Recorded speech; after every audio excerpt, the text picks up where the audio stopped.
శ్రీ సరస్వతి నమ, శ్రీ గురుభ్యో నమ. భక్తులారా, సత్సంగంలో భాగంగా ఇప్పుడు మనం భాగవతం నుండి కొంత భాగం పారాయణం చేసుకుందాం. నిన్నటి వరకు మనము 8 స్కందాలు పూర్తి చేసి 9వ స్కందాన్ని ఎన్ని భాగాలుగా చెప్పుకున్నాం? 38, 39,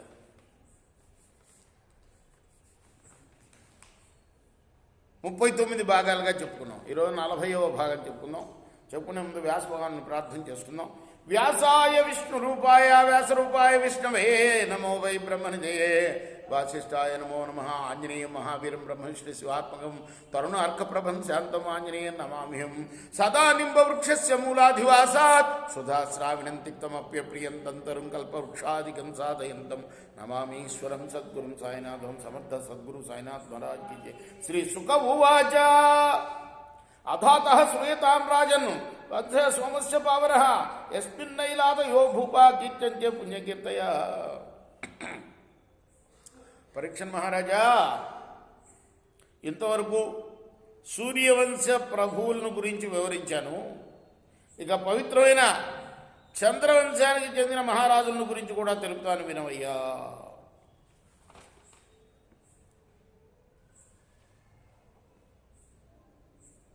ఈ వంశంలో మరి ఇలాదేవి, ఈ వంశంలో ఐలుడు అంటే ఇలాదేవి కుమారుడు పురూరవుడు ఉన్నాడే. ఇటువంటి రాజులు చాలా పుణ్యపురుషులుగా కీర్తి వహించారయ్యా చంద్రవంశంలో. సహస్ర శిరస పుంసో నాభిహృత సరోరుహాత్ జాతస్యాసీత్ సుతోధాతు అత్రిపితృ సమో గుణై తస్య దృభ్యో అభవత్ పుత్ర సోమోమృతమయ కిల విప్రౌషఢ్యుడు గణానాం బ్రహ్మణ కల్పిత పతి. సహస్రశీషుడైన శ్రీమన్నారాయణుడి యొక్క నాభి కమలం నుండి బ్రహ్మ ఉద్భవించాడు. బ్రహ్మ యొక్క కుమారుడు అత్రి. అతడు సద్గుణాల చేత తండ్రి అంతటి వాడు, అంటే బ్రహ్మంతటి వాడు అనమాట అత్రి మహర్షి కూడా. ఆ అత్రి నేత్రాల నుండి చంద్రుడు జన్మించాడు, అంటే అయోనిజుడు అనమాట చంద్రుడు. అతడు అమృత కిరణుడు. బ్రహ్మదేవుడు ఆ చంద్రుని బ్రాహ్మణులకు, ఆ ఔషధులకు, నక్షత్ర గణాలకి అధిపతిని చేశాడు. సోయజద్రాజసూయేన విజిత్య భువనత్రయం పత్నీం బృహత్ పతేత్తత్పాతారాం నామ హరద్బలాత్. యదా స దేవగురుణా యాచితో భీష్ణ సోమదాత్ నాచ్చజత్ తత్కృతే జజ్ఞే సురదానవ విగ్రహ. శుక్రో బృహస్పతే ద్వేషాద్ అగ్రహీత్ సాసురోడుపం హరో గురుసుతం స్నేహాత్ సర్వభూత గణావృతః. సర్వదేవ గణోపేతో మహేంద్రో గురుమన్వయా సురాసుర వినాశోభూత్ సమరస్థారకామయః.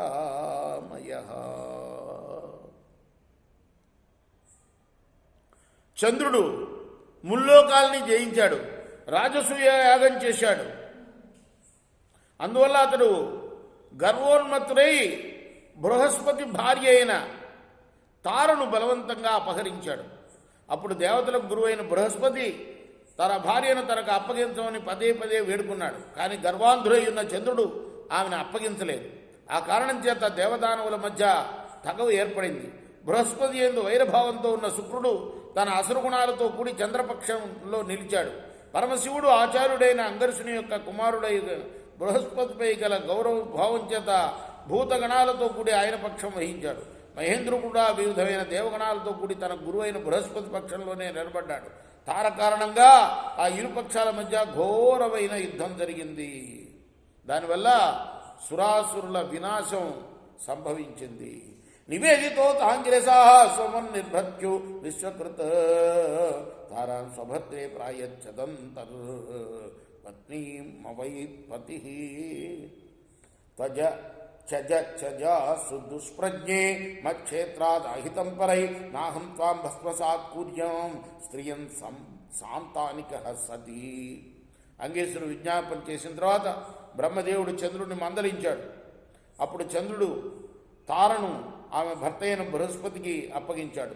అప్పటికే ఆమె గర్భవతిగా ఉన్నట్లు గమనించి బృహస్పతి ఆమెతో అన్నాడు, దుష్టురాలా, నా భార్య అయిన నీయందు ఇతరుల వల్ల గర్భం ఏర్పడి ఉన్నది, దాన్ని వెంటనే వదిలించుకో. దానికోసం నువ్వు భయపడవద్దు.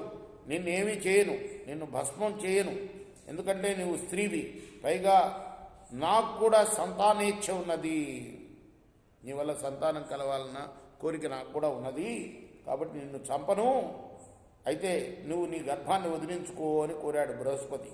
అప్పుడు తచ్చాజ వ్రీడితాతారా కుమారం కనక బ్రహ్మం స్పృహామాంగిరసశ్చక్రే కుమారే సోమయేవచ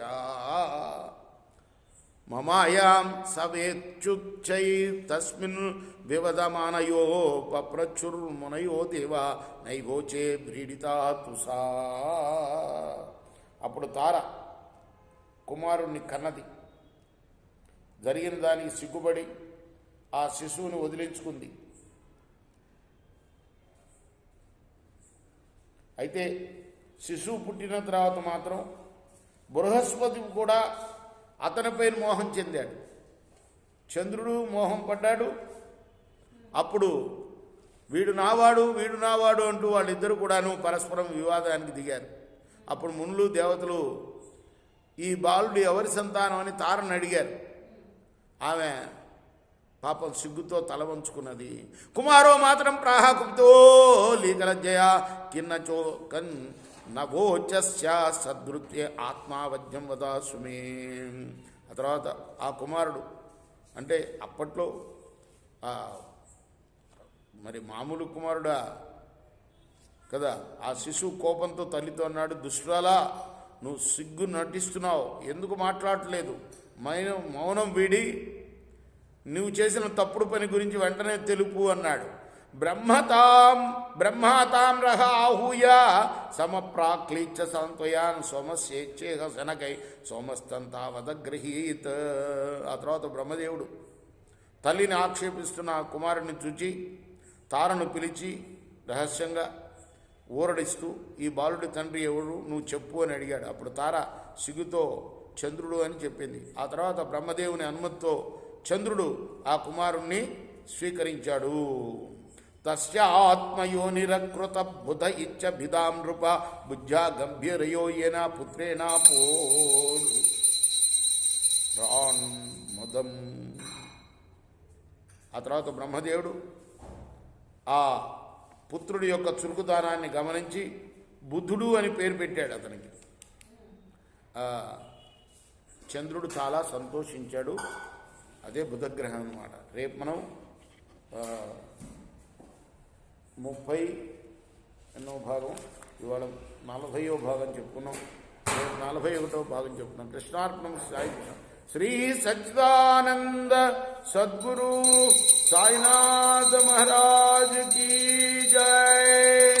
शेकोरा हारती दिगो सद्गुरुनाथ देव साईनाथ पांचभौतिक तत्वमुलाने हारतुलित्तुमुरा నిర్గుణమ్మకు స్థితే వీడి ఎట్లి ఆకారం పొందితివో సాయిరామ్.